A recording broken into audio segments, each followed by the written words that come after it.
NCT क्या है?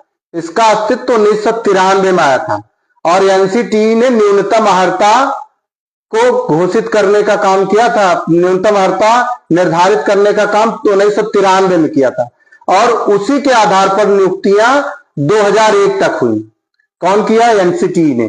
2001 से 2011 तक जितनी भी नियुक्तियों के अर्हता निर्धारण का काम था, कौन किया?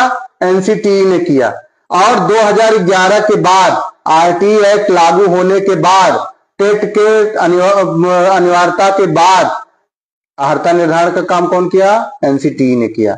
तो एनसीटी ऐसा नहीं कि नई नई संस्था आ गई है, उसको नहीं पता कि हमने 93 में कैसे नियुक्त किया, हमने 2001 में कैसे नियुक्त किया और हमने 2011 में कैसे नियुक्त किया, उनको नहीं पता है।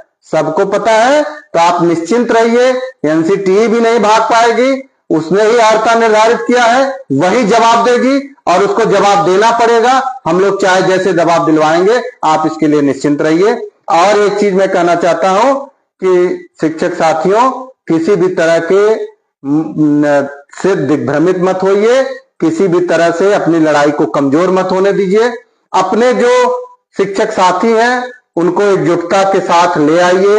अपने जो टेट वाले साथी हैं उनसे भी अगर कोई दिग्भ्रमित है उसमें, तो उनको भी समझाने का प्रयास करिए कि मित्रों, हम लोग एक हैं और यही टीम है जो हर लड़ाई लड़ करके जीती है, आगे भी जीतेगी। तो आप लोग सबको एक साथ रखने का काम करिए।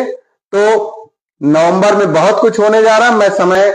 आप सभी से अपील करता हूं, मैं सभी से अपील करता हूं कि आप सभी लोग जहां जिस राज्य में जब से टेट लागू हुआ है उसके पहले के सभी लोग अपने आप को ये समझें कि उनके खिलाफ कोई अहित नहीं होने जा रहा है।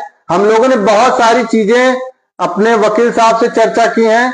बहुत सारी चीजें हैं कि जब 2015 या 17 में जब अगर सरकार ने हमको अवसर नहीं दिया कि आपको टेट करना है, तो आप जान लीजिए कानूनी रूप से कोई आपके ऊपर लागू नहीं कर सकता। इस बात पर भी हमारी चर्चा हो गई है। इसके अलावा भी साथियों आप देखिए कि एडेड विद्यालय की नियुक्तियां आई हैं, उसमें अनिवार्य अर्हता के रूप में, अर्हता जो मुख्य अर्हता के रूप में क्या दिया गया है? डीएलएड दिया गया है।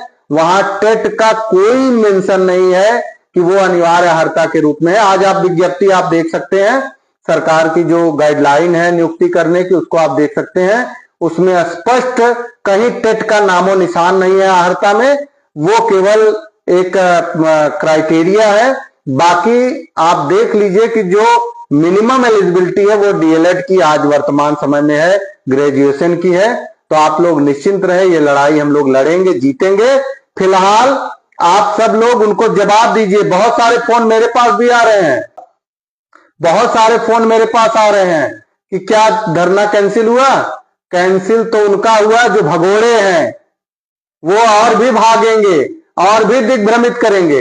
एआईपीटीएफ अपने संघर्ष को जारी रखेगी, अपनी लड़ाई को जारी रखेगी, अपने शिक्षकों का हित नहीं होने देगी, 1 रुपए चंदा चोरी नहीं कराएगी, ईमानदारी और निष्ठा के साथ पूरी लड़ाई लड़ेगी अंत तक। आप देखिए, मैं खुद अपने आसपास के जितने जिले हैं मैं खुद भ्रमण कर रहा हूं। कल मैं आजमगढ़ गया था, इसके पहले मिर्जापुर गया था, भदोही गया था, बनारस गया था, अभी गाजीपुर जाने वाला हूं, सुल्तानपुर गया था, प्रतापगढ़ जाने वाला हूं, प्रयागराज जाने वाला हूं। मैं खुद अपने आसपास के किसी जिले को नहीं छोड़ रहा हूं, केवल आह्वान कर रहा हूं कि 24 को सब लोग धुआंधार तरीके से दिल्ली में उपस्थित होकर के अपनी मांगों को लेकर के टेट की अनिवार्यता के विरोध में अपना प्रदर्शन।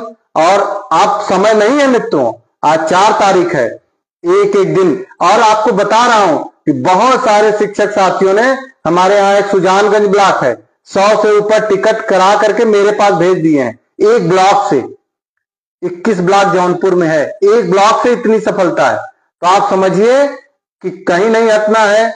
बस से चलना हो बस से चलिए, अपनी गाड़ी से चलना। दिल्ली लोग कहते हैं बहुत दूर है, मैं कह रहा हूं दिल्ली दूर नहीं है, आपको पहुंचना है तो पहुंचना है।